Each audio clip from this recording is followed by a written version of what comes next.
the current strategical coach of CLG and the current person that does all the strategy stuff is the old coach for Ruin, who used to be on. They both worked in the Turkish league, so there is some connection there. And also, Ruin speaks really good English. What are your thoughts on the move?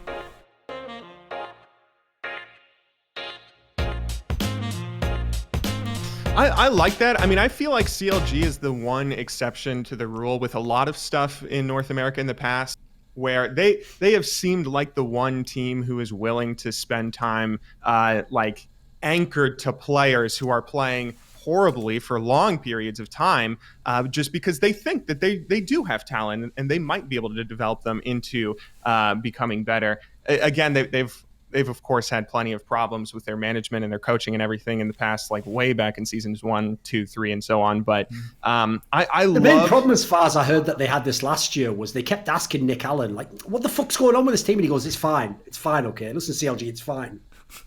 So the throwback for the old people who remember the jokes. Anyway, keep going, don't let that distract you, keep going.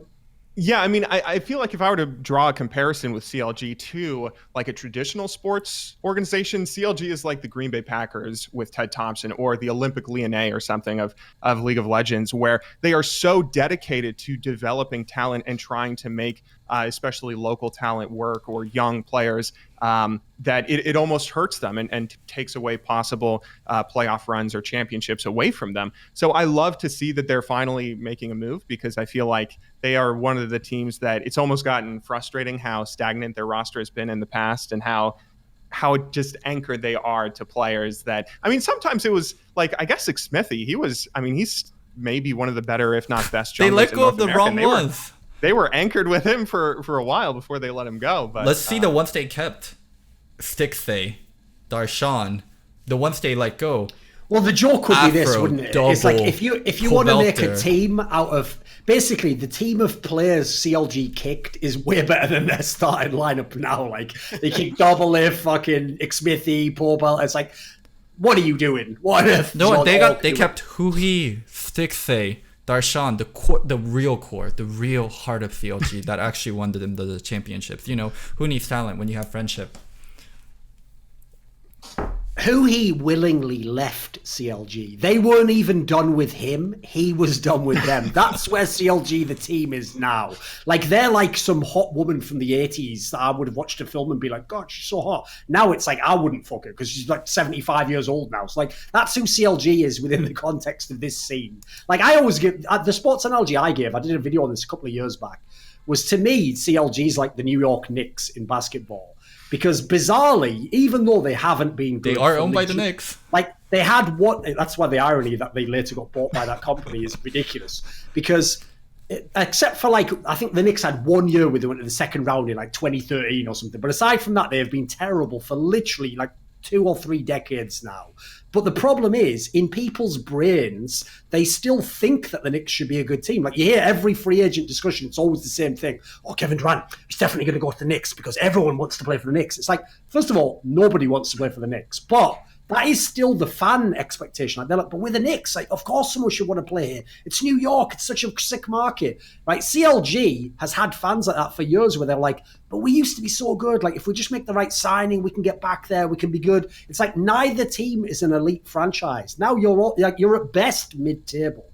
So at this point in time, as you're saying, you either have to be willing to spend big, because you're going to have to overpay a free agent to come and be your star player. Or you've got to go the other route like we're talking about. And you've got to be the guy who tries a million gambles on all the unproven talent and hope that one of them turns out to be the next great AD carry, great middle, and whatever. And that's how you're going to turn it around. Because if you just do what CLG and the Knicks both do in their respective fields, is you just buy the best players that are willing to come to the Knicks or CLG. And what does that make you? Mediocre. Because who the fuck is willing to go to the Knicks? Who is willing to go to Seattle? It's only players who are like not that good, or they're washed up, or they're okay, or you can just only afford that player. So for me, both teams have to radically change things around if they ever want to be better again. Because at the moment, CLG is going to be a bottom feeder for a while. Yeah.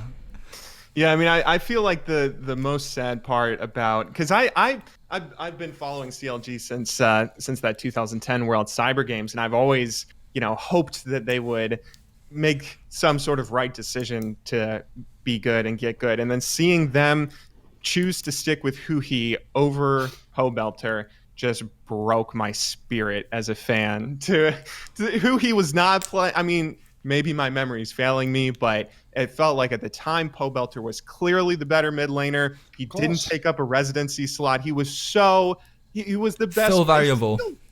The best American mid laner, right? I mean, it was so soul crushing and then of course everyone else double lift Afromu and sticking with Darshan for all these years now.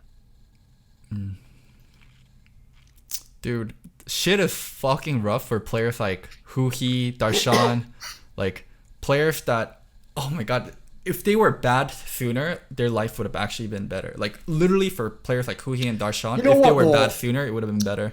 Like there is one angle to this that I have to like speak about a bit though, which is I can't entirely blame them. Like I do blame CLG, basically kind of what we've narrowed down here, which is when you win the championship, at least try and fucking sign the same team again for one more split so you can go back to back. Like that's not asking too much. So that is egregious then to let Double Lift go and to get Paul Belter out of the team. And that part I agree with.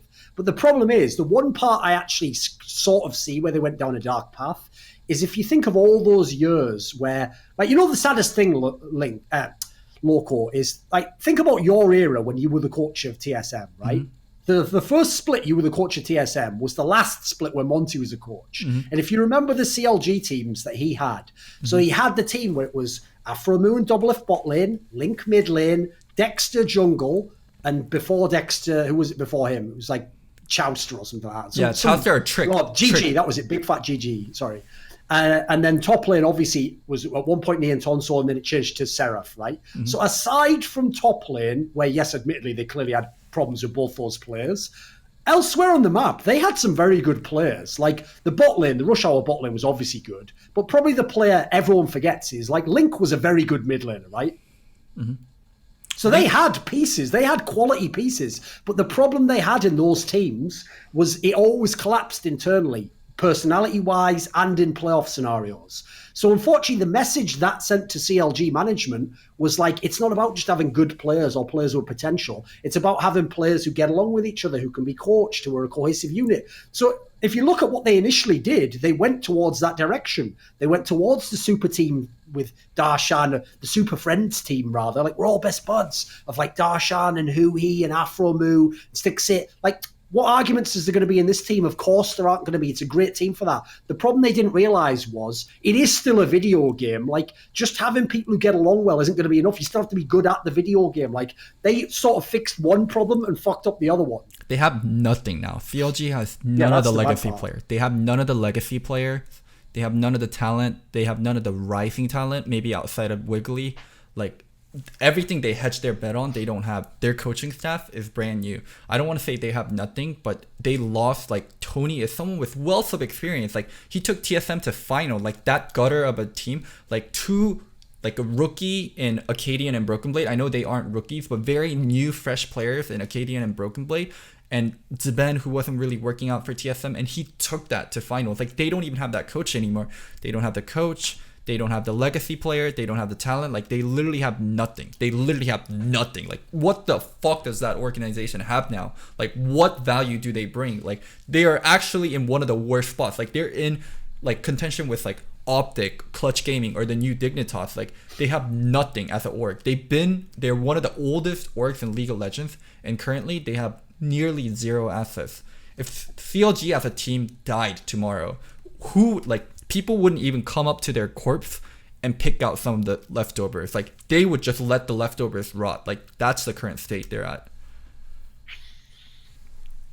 Wait a minute. The only thing that threw me off a bit there, G-Bay, was like, I don't know if we're missing something like cross-culturally. Like, is that a thing in Korea? Do people just die on the street and then you go, right, well, his kicks are shit, so I'm not even going to bother looting his body like fucking Skyrim in real life? Like, what world are we living in where people are doing this? Like, have you been the fucking medieval fair again? What are you talking about? Why are there people just dying on the ground? Like, I'm not even going to bother looting his corpse. What the fuck?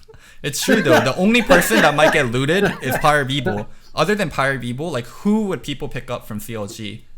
And you know what's weird is if you go and loot Power of Evil's corpse, you go, that doesn't even make sense. Why would he have an item like this? That's a very unusual collection. That was straight fire, by the way, for anyone who gets that one. I'll leave it there. I like to leave them subtle. You think Bio will get? Bio should get offers like Bio, Power Beeble, but it wouldn't even be from top tier teams. It would be from other bottom tier teams like trading up. CLG has nothing. They got nothing.